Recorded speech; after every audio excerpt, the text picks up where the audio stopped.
సాంప్రదాయాలు వంటలకి స్వాగతం. మరి ఈరోజు బెండకాయ పప్పు పులుసు పెట్టానండి. బెండకాయ పప్పు పులుసు. పప్పు ఒక గ్లాస్ పప్పు వేసుకున్నానండి. అదే 100 గ్రాముల పప్పు. శుభ్రంగా కడిగేసి, శుభ్రంగా అంటే ఒక్కసారి కడుగుతాను సుమండి.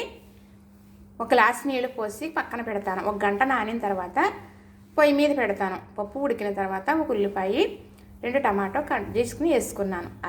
ఇది కలిసి ఉడికిన తర్వాత ఒక 10 బెండకాయలు, 2 పచ్చిమిర్చి కట్ చేసి వేసుకున్నాను. ఇవి కలిపి ఉడికిన తర్వాత ఉప్పు, పసుపు వేసి ఒక నిమ్మకాయ చెక్కంత బెల్లం ముక్క కూడా వేసి, అది ఉడికేటప్పుడు ఒక నిమ్మకాయ అంత చింతపండు రసం తీసి వేసాను. చక్కగా ఉడికిపోయింది. మరి ఇలాగా పులుసులాగా మరిగిపోయింది బెండకాయ పప్పు పులుసు. దీనికి తాలింపు వేసుకుందాం. ఇప్పుడు తాలింపు వేసుకుందాం. ఇప్పుడు తాలింపు వేసుకుని పక్కన పెట్టుకున్నాను.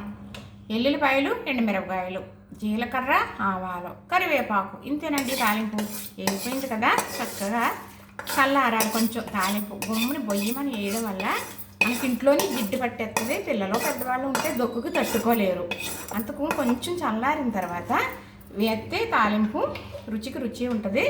మనకి ఇలాంటి ప్రాబ్లం ఉండదు. మరి అలా గోట రాకుండా పొగ వెళ్ళిపోయే మిషన్లు కూడా ఉన్నాయి. పెట్టుకుంటున్నారో అనుకోండి, మన అందరికీ ఆ సౌకర్యం ఉండదు కదా. మరి అందుకు ఇలాగా కొంచెం చల్లారిన తర్వాత తాలింపు వేసుకుంటే మనకు ఘాటు రాదు, రుచి ఉంటుంది. ఇప్పుడు ఈ తాలింపు కళాయిలో ఒక అరకప్పు నీళ్లు పోసాను. అలాగా వేయాలి. ఇలా వేయడం వల్ల కడుపు సలవ అని మా అమ్మ చెప్పేవారు, అని చేసేవారు. నేను ఎప్పుడు అలా వేస్తాను. మరి అది ఒక సాంప్రదాయం. చూసారు కదా, బెండకాయ పప్పు పులుసు చాలా బాగుంటుందండి. బెండకాయ సలవ చేస్తుంది కదా, కందిపప్పే వేసాను చక్కగా. చూసారా, మరి గట్టిగా టైట్గా కాకుండా టమాటా పప్పు కొంచెం టైట్గా వండుకుంటాం గట్టిగా.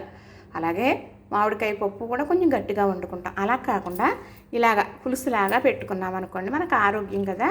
మరి ఇలా తిప్పితే చిక్కగా వస్తుంది. మనకు తేట కావాలి అన్నప్పుడు పైన ఇలా తేరుకున్న తేట వేసుకోవచ్చు. అలామాట.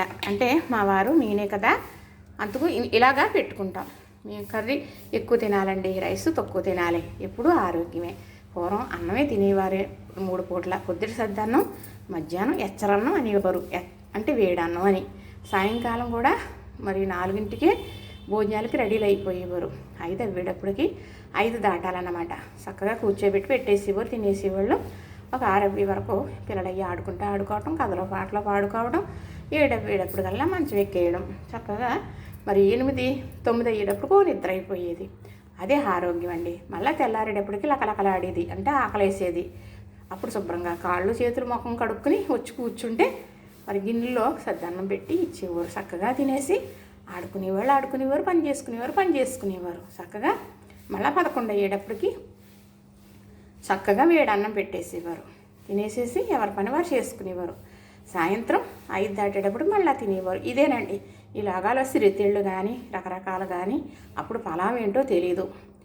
ఎంత బాగానో ఉండేదండి. ఆ అన్నం తిన్నవారు కాదా ఆరోగ్యంగా లేరా? ఇప్పుడు అన్ని రకాలు తింటున్నాం. అందుకే ఆరోగ్యం అలాగా అంతంత మాత్రంగా ఉంటుంది. మరి పూర్వంలాగే ఆకలేసినప్పుడే అన్నం తింటే ఏ రోగం రాదండి. ఇది నాకు తెలిసిన విషయం, నేను చేసే పని. ఇది నిజమైన సత్యం. నేను చదువుకోలేదేమో, ఇందులో నిజాన్ని చూసిన దాన్ని, అందుకే మీకు చెప్పగలుగుతున్నాను. చూశారు కదా, మరి అలాగే ఆకలేసినప్పుడు మాత్రమే తింటామండి, నేనైనా మా వారైనా. మళ్ళీ మా పిల్లలు 3 ఉన్నారు, అమ్మాయిలు 2 అబ్బాయిని. మరి వారు విధానం వారిదే, కానీ చెప్పినా పాటించాలనేది అందరికీ ఉండదు కదా. బయట మీరెందరో చూస్తున్నారు కదా, నా కుటుంబం, నా పిల్లలు, మీకు చెప్పుకోవలసిన బాధ్యత నాకున్నది. ఈ అవకాశం నాకు ఈ పరమేశ్వరుడు ఇచ్చాడు. ఈ యూట్యూబ్ ద్వారా నాకు తెలిసింది, చేరవేసే అదృష్టం నాకు కలిగిందని నేను చాలా ఆనందం పడుతున్నాను. లెంత్ ఎక్కువైపోతే సోదనుకునేరు కాదండి. ఇందులో నిజమైన సత్యాన్ని చూడండి. ఇది ఏముంది, ఇంట్లో ఉన్న వాటితో వండేసుకోవచ్చు. కూరగాయలు తెచ్చుకున్నప్పుడు 2 బెండకాయలు, 2 టమాటాలు పక్కన పెట్టుకుంటే ఇలా కొంచెం పప్పు వేసి మరి బెండకాయ పప్పుచారు పెట్టుకుంటే ఓ రోజు కూర అయిపోతుంది కదా. అలాగే చేసుకునేవారండి పూర్వం. నేను అలానే చేస్తాను. చుట్టాలు వస్తే ఎక్కువగా నేను చేస్తాను అనుకోండి. మరి మా విధానం ఇలానే ఉంటుంది. అదే మీకు చెప్పాలన్నది నా సాంప్రదాయం. లైక్ చేయండి, షేర్ చేయండి, సబ్స్క్రైబ్ కూడా చేసేయండి. మరి చూసిన వారందరూ సబ్స్క్రైబ్ చేయండి. మరి అలా చేస్తేనే కదా నేను ఎదురుకెళ్తాను. మరి సబ్స్క్రైబ్ చేయాలి, లైక్ చేయాలి కదా, షేర్ చేయాలి, తప్పనిసరిగా చేస్తారు కదా.